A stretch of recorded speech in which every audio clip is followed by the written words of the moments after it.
I used to pray my husband would cheat on me, not because I hated him, but because I needed him arrogant, careless, certain. You see, pride blinds faster than love ever could, and I needed George blind. For 28 years, I was the quiet wife, the obedient one, the woman who smiled beside her cold, successful husband while he built an empire everyone believed was his alone. They called him visionary, they called him self-made, they called me lucky. I let them. Because the most dangerous place to build power is behind a man who thinks he owns the throne. 28 years earlier, I did not marry George for love. He did not marry me for love. Our parents shook hands across a mahogany table and sealed our lives like a business contract. 2 wealthy families, 2 growing corporations, 1 arranged marriage to secure partnership. I was 23.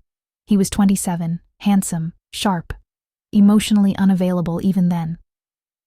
On our wedding night, he did not touch me. He sat on the edge of the bed and said calmly, "Let's make this easy. We don't have to pretend." I remember looking at him and thinking, good, because I don't pretend, I plan. The perfect wife. For 28 years, I played my role flawlessly. I woke before sunrise, prepared his breakfast, attended charity events, hosted board dinners, smiled at investors, raised our son, Greg, my beautiful boy, my biggest disappointment. He inherited George's eyes, and his pride, and his emotional distance. By the time Greg turned 27, he had become a carbon copy of his father. Cold, brilliant, untouchable. I watched them both at the dining table, speaking about markets, acquisitions, expansion, never once asking how I felt. They believed I didn't understand business. I encouraged that belief. "Oh, I don't know much about those things," I would say sweetly. Reverse psychology is a beautiful weapon. The more incapable you appear, the more people reveal. Melissa, Melissa, George's business partner. His voice changed when he said her name. Softer, warmer, respectful. He knew her before we married. She married someone else, divorced 10 years later, and somehow she was always around. At first, I wondered if they were having an affair. Later, I realized something more insulting. He admired her. He respected her. He compared me to her.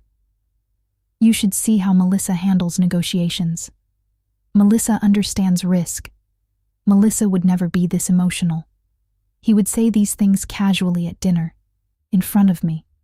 I would nod, serve him more wine, and thank him for his advice. He mistook silence for weakness. It was strategy. The secret. Here's what George never knew. While he was building his empire, I was building the infrastructure beneath it. From home. From my private office disguised as a reading room. Through encrypted meetings. Through silent partnerships. Through shell corporations. Through strategy he would never comprehend. My company funded logistics. My connections secured suppliers. My quiet influence convinced investors. The largest partner in George's firm? A holding company, owned by me. I didn't just support his empire. I allowed it to exist, and he never knew.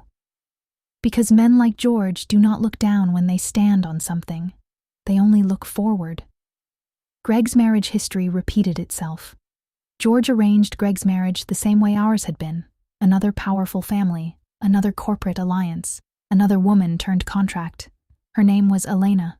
She was young, graceful, intelligent. Too intelligent. I saw the fire in her immediately, and I loved her for it. When she entered this house, nervous but dignified, I hugged her and whispered, "You are not alone." She looked at me like she had just been thrown a lifeline. From that day on, she became my daughter. We cooked together, shopped together, redecorated parts of the mansion together. I spoiled her, bought her jewelry, designer bags, spa days. George assumed I was spending his money. I let him think so. Greg was always busy, meetings, trips, late nights. Elena waited, the way I once waited. But unlike me, she still believed love could change a man. Then fever. The night Greg collapsed with a high fever, Elena did not sleep. She wiped his forehead, fed him soup, changed his sheets, sat beside him whispering comfort. I watched her from the doorway. 28 years ago, I had done the same for George. When Greg recovered? He returned to the office, cold again, detached again. He thanked her politely, as if she were a nurse, not his wife. That was when I knew the cycle would end with me, the affair. The secretary was bold, too bold. She sent Elena photos, in bed, on vacation, in Greg's car, wearing gifts he had bought her, cruel, calculated, claiming territory. Elena did not cry at first. She went quiet. Then she came to my room and placed her phone in my hand. I scrolled through the pictures calmly. Then I looked at her and said softly, "Are you ready to be free?" She blinked, as if she hadn't realized freedom was an option. Reverse psychology again. I did not say leave him. I said, stay, fight for him, be patient. Her jaw tightened. I deserve better. Yes, you do. The letters, we wrote them at midnight. Short, sharp, unapologetic. I placed my wedding ring on top of mine, 28 years, reduced to a circle of gold. Elena printed every photo, attached them to divorce papers, placed her ring carefully above them. Before dawn, we were in the car, laughing, actually laughing. "Do you think they'll panic?" she asked. "No," I replied calmly. "They'll assume we're helpless." And that was exactly what I needed. The discovery. Greg found Elena's letter first. He called George. George dismissed it. Women get emotional. She'll calm down. They tried calling us. Phones off. Pride still intact. George found my letter on our bed, ring on top. He stared at it for a long time. Then he laughed. "She doesn't know how to survive without me." I smiled when I imagined his face, because he was right. I didn't know how to survive without him. I knew how to dominate without him. 3 days, nothing. 1 week, nothing. 2 weeks, still nothing. That's when the mansion began whispering. Bills, staff salaries, maintenance, luxury has a price, and George had never paid all of it. He paid what he saw. I paid what he didn't. Now the invisible support was gone, and cracks appeared. 1 month later, investors delayed deals. Suppliers hesitated. Contracts stalled. George grew irritated. Greg became defensive. Elena's secretary started demanding promises. Money. Security. Greg lashed out at her. Melissa stopped answering George's calls. Then came the audit. The discovery, the largest silent partner in George's empire, was a holding group owned by me. They confronted the documents in disbelief. My signatures, my authorizations, my approvals. 28 years of quiet control. George finally understood. He had never been the architect. He had been the face. Meanwhile, Elena and I sat on a balcony overlooking the ocean. Our flight had not taken us somewhere small. It had taken us somewhere strategic, somewhere connected to my real headquarters. She looked at me and whispered, "Did you love him?" I considered that. "No," I said honestly, "but I gave him everything." Then I added, "And he thought it was his." The collapse. Without my company's backing, George's business hemorrhaged. Partnerships dissolved. Credit lines shrank. The mansion went up for partial liquidation. Greg discovered that most of his leverage came through subsidiaries tied to my corporation. They searched for us, through family, through private investigators, through banks. But I had prepared long ago. You do not walk away from a kingdom. You transfer it, and I had already done so. George once told me, "You wouldn't survive a week in my world." He was right. I wouldn't survive. I would own it. And now? He was finally learning what it feels like. To be the powerless one. They say a man only understands value when it is removed. I disagree. Some men never understand. They only panic. And panic is not remorse. It is fear of losing control. George was not sorry. He was terrified. The first crack. The first public crack appeared in the markets. A major supplier withdrew from George's corporation overnight. The press called it unexpected restructuring. I called it Phase 1. Greg stormed into his father's office demanding answers. Why would they pull out without warning? Because they didn't answer to you. They answered to me. For years, I positioned my company as the silent guarantor behind their largest deals.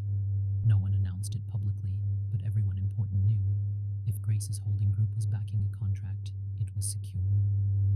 When I withdrew, confidence followed, and confidence is the true currency of empires. Melissa's distance. George called Melissa. She didn't pick up. He called again. Voicemail. The third time, she answered. I know this because George left the call on speaker while pacing his study, unaware that the security system in that house still reported to me. Yes, George. Her voice was cool. I need you at the office. We have to stabilize the investors. Silence. Then she said something that made me laugh out loud on my balcony miles away. I think it's best we create some distance for now. Distance. The word he had perfected in our marriage. Now it was being handed back to him. You're overreacting. George snapped. No, Melissa replied calmly. I'm protecting myself. Ah, there it was. She had never loved him. She loved stability, and stability had just left the building with me. Greg's secretary, Greg, on the other hand, was unraveling. The secretary, Vanessa, grew bold. She had believed Elena's departure meant promotion. Instead, she inherited a sinking ship. She began asking Greg for reassurances. Are we going public soon? Will I be moving into the mansion? Did you transfer the funds you promised? He shouted at her. Accused her of manipulation, of sabotage. He forgot that she had evidence, and scorned women with evidence are dangerous. Within weeks, whispers of Greg's affair circulated through corporate circles. Photos leaked quietly to rival executives. Not enough for scandal, just enough for doubt. Doubt kills negotiations faster than bad numbers. The mansion. Back at the mansion, reality became unavoidable. The head of household staff resigned first, then the private chef, then 2 security guards. Unpaid wages accumulate resentment quickly. The electricity flickered one evening. Imagine, a man who once hosted elite investors in candlelit halls, now sitting in semi-darkness because he had never known the real operating cost of his own lifestyle. George began liquidating assets, cars first, then a vacation property. But the mansion was a beast. It consumed money like oxygen.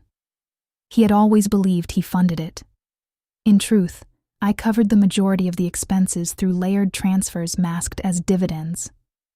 Without me, the illusion collapsed. The call I knew would come. It took 6 weeks. 6 weeks for pride to weaken enough to dial my number from a different phone. I answered. Silence on the other end. Then, Grace. His voice was smaller, not broken, just reduced. Yes? Where are you? I smiled. Somewhere I'm valued. A pause. You're destroying everything. No, correction. I'm revealing everything. He inhaled sharply. We can fix this. We. Interesting choice of word. George, I said softly, almost kindly. There was never a we. There was you standing on something you didn't build. You're being emotional. There it was. Reverse psychology had trained him too well. He believed calm meant weakness, so I raised my voice, deliberately.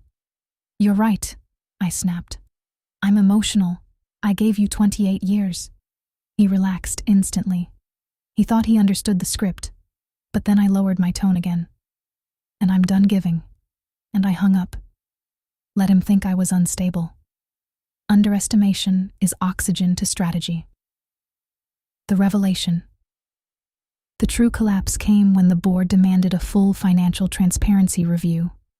That was when my name surfaced publicly, not as a wife, not as a shareholder's spouse, but as the majority stakeholder behind their most powerful partner, Grace Holdings, my company, My empire. The same board members who once smiled at me politely at charity galas now stared at legal documents bearing my authority. George's face, I'm told, drained of color. Greg reportedly shouted, "That's impossible!" But facts do not require belief. They exist regardless. Elena flourished. I brought her into executive training, not because she needed saving, but because she deserved power. She learned quickly. Her father's business connections strengthened our network further. George had thought he arranged Greg's marriage to secure alliances. Irony is delicious. Those alliances were now secured under my corporation instead. One evening, as we reviewed expansion strategies, Elena asked me, "Do you ever feel guilty?" I considered the question carefully. "No," I answered. "I feel precise. Public humiliation." The press finally caught wind of the restructuring. Headlines shifted. Is George's empire crumbling? Who is Grace, the silent tycoon? Photos of me at past events resurfaced, always beside him, always smiling. Articles began calling me the hidden architect. George despised that phrase. Hidden implied secrecy. Architect implied intelligence. Both were true. Melissa issued a public statement distancing herself from George's company. Greg's affair leaked fully after Vanessa sold exclusive rights to a media outlet. Elena's dignity in leaving earned public sympathy. Greg earned ridicule. The search. They hired private investigators, tracked bank transfers, contacted distant relatives. But I had prepared exit strategies years ago. I never build without escape routes. You don't wait 28 years without planning the final move. George tried one last tactic. He visited my parents. He demanded answers. My father simply said, "You underestimated your wife," and closed the door. Regret, real regret, is quiet. It shows up at 2 a.m. when the mansion echoes, when phones stop ringing, when allies vanish. Greg reportedly began drinking. George stopped attending social functions. The world respects success. It pities failure. It does not comfort fallen kings. The final blow. 3 months after our departure, I made the final move. A strategic acquisition, public, undeniable. My company acquired the majority of George's remaining assets through legal channels after creditors forced restructuring. I did not need revenge through shouting. I used paperwork, contracts, signatures, precision. When the transaction completed, George no longer owned the empire. I did, fully, legally, irrevocably. Closure. He requested one meeting, just one. I agreed, not because I needed closure, but because I wanted him to see me, not as a wife, not as a shadow, but as the force he ignored. When I entered the room, he stood slowly, for the first time in 28 years. He looked uncertain. "You won," he said. I tilted my head. "This was never a game, George. It was survival." He swallowed. "I didn't know." "I know." That was the tragedy. Not that he hurt me, but that he never bothered to look closely enough to see me. Freedom, I did not remarry. I did not reconcile. I expanded. Elena became a partner. Not a daughter-in-law. A partner. We built something cleaner, stronger, transparent. Sometimes late at night I think about the young woman who entered that arranged marriage decades ago. She wasn't weak. She was patient. And patience, when sharpened by intelligence, becomes unstoppable. They thought I was just a housewife, and I let them. Because the most powerful revenge is not destruction, it is revelation. And when the truth finally stands in the light, those who built their pride on your silence have nowhere left to stand.